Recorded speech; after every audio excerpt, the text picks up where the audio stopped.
Chris Sands here with another Profi 2020 tip of the week.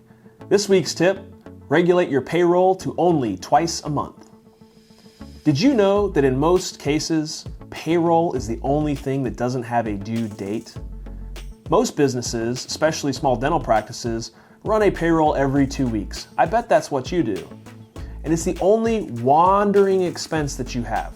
To our knowledge, the only state in the entire country that requires payroll to be on every 2 weeks is the state of West Virginia. If you don't live in that state, you are allowed to set your payroll on a different frequency. Let me give you several reasons why you should reconsider this and change your payroll cycles to twice a month. Reason number 1, 2 months out of the year, you have a 3 payroll cycle month. That's a stressful cash flow month in a lot of cases.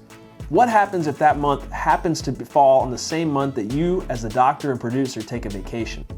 Reason number 2, if your payroll is running every 2 weeks and you have 2 of those months with 3 payroll cycles, all of your financial data is inaccurate because you have 2 months where the payroll is artificially high and you have 10 months where the payroll is artificially low. You need to regulate this to twice a month and it'll be roughly the same amount every month. Reason number 3, both your business and your personal life and the personal lives of all of your team revolve around due dates.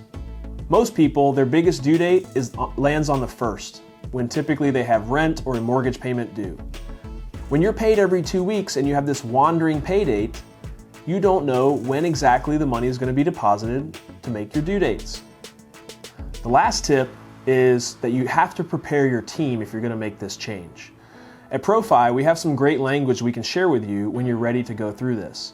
It's important to identify a conversion date and to give your team at least, I say, a 3 weeks heads up on when this date is going to occur. That date ideally needs to be on a day that you have a planned payroll on the 2-week cycle that you can then convert to the payroll twice a month.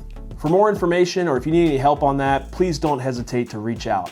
But this week's Profi 2020 tip of the week is regulate your payroll in order to improve cash flow turbulence.